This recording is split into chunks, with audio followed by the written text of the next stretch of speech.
Start करने वाले हैं सिंप्लीफिकेशन, क्लास 6 का चैप्टर है, चैप्टर नंबर 4। इसमें देखिए आप लोगों ने क्लास 5th में जो पढ़ा था वो था बोर्ड मास। ठीक है, बोर्ड मास मतलब bracket of divide, multiply, addition, subtraction. लेकिन इसमें एक चीज नहीं आई है, वो है आपका V, यानी कि पूरा V बोर्ड मास। V की डेफिनेशन मैं आपको बाद में दूंगा, लेकिन अभी हम इनके बारे में थोड़ा जान लेते हैं। देखिए सबसे पहले यूज ऑफ ब्रैकेट, ब्रैकेट का यूज हम जानते हैं, ब्रैकेट का यूज क्या होता है। सबसे पहले इसमें आते हैं जैसे कुछ ब्रैकेट्स आए नए, उनके बारे में हम जानते हैं। जैसे कि हमने कोई कंपनी होती है ना, गाड़ी निकालती है, ऐसे इस चैप्टर में कुछ ब्रैकेट्स निकाले हैं। देखिए पहला ब्रैकेट जो आता है आपका बार, मतलब किसी नंबर के ऊपर ऐसा साइन देख लो, स्लीपिंग लाइन देख लो, तो उसको बार बोलेंगे। क्या बोलेंगे? बार। बेटा वो वाला बार नहीं, ये वाला बार। ठीक है, अगला है राउंड ब्रैकेट। राउंड ब्रैकेट से आमना सामना आपको 5th क्लास में हुआ था, ये वाला ब्रैकेट। ठीक है, अब इसमें आता है ट्रूली ब्रैकेट, कर्ली ब्रैकेट या ब्रेस। आप इन दोनों में से कुछ भी बोल सकते हैं, इन दोनों को। ये होते हैं कर्ली ब्रैकेट। ठीक है, लास्ट है आपका स्क्वायर ब्रैकेट या बिट ब्रैकेट। आप इन दोनों में से कुछ भी बोल सकते हैं। अच्छा सर एक बात बताओ, इन ब्रैकेट को बोर्ड मास में तो हम समझ गए थे ऐसे होगा, लेकिन इन ब्रैकेट को यूज कैसे करना है? देखिए इधर लिखा होता है ऑर्डर सिंपलीफाई द ब्रैकेट। आपको ब्रैकेट को ऑर्डर वाइज यूज करना है। सबसे पहले जो यूज होगा क्वेश्चन में, तो सबसे पहले यूज होगा बार ब्रैकेट। आपको सबसे पहले बार को सॉल्व करना है, उसके बाद ये वाला मतलब जिसको हम बोलते हैं राउंड ब्रैकेट को सॉल्व करना है। राउंड ब्रैकेट के बाद ब्रेस ब्रैकेट, उसके बाद स्क्वायर ब्रैकेट। अभी मैं आपको क्वेश्चन करके बताता हूं किस तरीके से आप क्वेश्चन करेंगे, तो उससे पहले आप ये चीज नोट कर लीजिए। बैठ जाता हूं। V बोर्ड मास।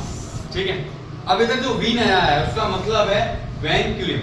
अब इसमें जब आप पुराने वाले नोट्स को देखेंगे उसमें आपको ये सबसे ऊपर ऊपर मिल जाएगा, उसके बाद bracket of division, multiply, addition, subtraction.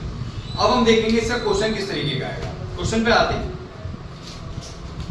देखिए सबसे पहले बार आता है, बार इसमें आपको दिख नहीं रहा है। उसके बाद जो आता है आपका वो होता है राउंड ब्रैकेट। क्या इसमें राउंड ब्रैकेट आपको दिख रहे हैं? बिल्कुल है, राउंड ब्रैकेट कहां है? एक राउंड ब्रैकेट ये रहा, एक राउंड ब्रैकेट ये रहा। हमारे सर ने हमें बताया है पहले ये आएगा तो पहले हम इसी को सॉल्व करेंगे, इसके बाद ब्रैकेट। ठीक है, यानी कि पहले इन दोनों को सॉल्व कर लो। ठीक है, इस पूरे को सॉल्व करेंगे तो देखो 3 2 जा, इसमें भी हम बोर्ड मास के अकॉर्डिंग ही चलेंगे। सबसे पहले इसमें डिवाइड का साइन है, नहीं है, नहीं है, लेकिन डिवाइड के बाद मल्टीप्लाई है, मल्टीप्लाई है तो 3 2 जा कितना हुआ? 6। बाकी सबको ऐसे उतारना है। पहले 11 माइनस 8 डिवाइडेड बाय 17 प्लस, इसके बाद हमने बताया पहले इसको सॉल्व करना है, तो 3 2 जा कितना हुआ? 6 माइनस 19 ब्रैकेट, फिर क्लियर।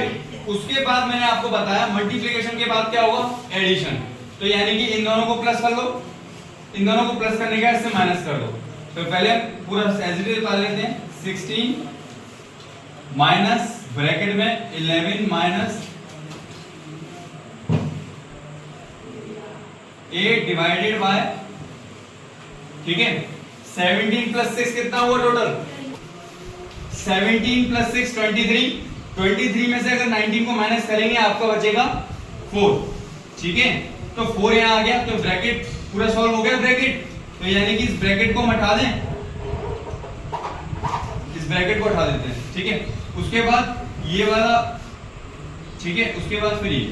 अब यानी कि पहले इसको सॉल्व कर लीजिए फिर। ठीक है, तो यानी कि 16 माइनस 11 माइनस का, उसके बाद 8 डिवाइडेड का, सॉरी 8 का डिवाइड करो 4 से। 4 के टेबल में 8 कितनी बार आता है? 2 बार। तो यानी कि ये वाला जो है आपका ब्रैकेट सॉल्व हो गया, तो ये दोनों हट जाएंगे, 2 हो गए यहाँ पे, यहाँ पर ब्रैकेट फिर क्लोज। ठीक है, उसके बाद 16 माइनस कितना हुआ? 11 माइनस 2 9 9 इजिकल्स टू 16 में से 9 माइनस करेंगे आपका बचेगा 7। ये आपका आंसर। क्लियर? इस तरीके से आपका सॉल्यूशन होगा। यानी कि पहले हमने ये वाला ब्रैकेट सॉल्व किया, यानी कि पहले मल्टीप्लिकेशन, ये करने के बाद हमने इन तीनों को सॉल्व किया। इन तीनों को सॉल्व करने के बाद हमारा ये ब्रैकेट कंप्लीट हो गया, ये वाले ब्रैकेट कंप्लीट। तो हमने इन ब्रैकेट को उठाया, ये वाले ब्रैकेट आए, इनको हम बोलते हैं कर्ली ब्रैकेट। कर्ली ब्रैकेट को सॉल्व करने के बाद हमने सॉल्व किया, कर्ली ब्रैकेट सॉल्व हुए तो वो अब हट गए। उसके बाद हमने स्क्वायर ब्रैकेट सॉल्व किया, उसके बाद आपके आंसर सामने डालो।